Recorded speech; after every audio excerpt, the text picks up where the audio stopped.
Herkese selam. Biz Akyarlar'daki otelimize geldik.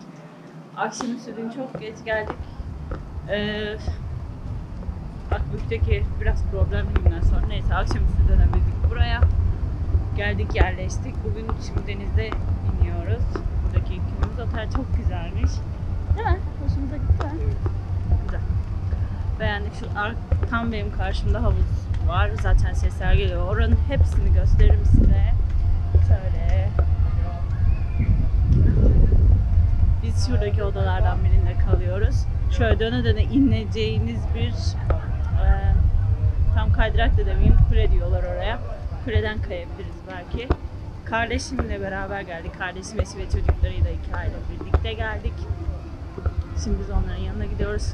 Suda biraz onlarla eğleniriz. Karşıdan gördüğüm kadarıyla deniz çok güzeldi.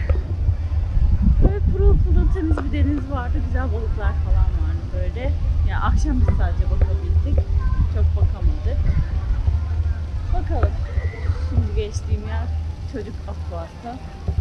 Burada işte çok güzel kayıp şeylerle de eğlenip. Spa var. Otel çok güzel. Düz ayak bir otel. Yani evet biraz biz denize en yakın odadayız. Biraz yürüyorsunuz ve deniz. Ama her yer düz ayak olduğu için çok yormuyor sizi. Güzel yani, bir restoran ikinci katta, o bize çok garip geldi.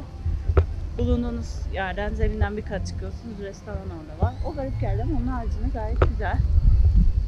Gelenlerin kalitesi de gayet güzel. Güzel, çevre duyarlı, hoş bir otel.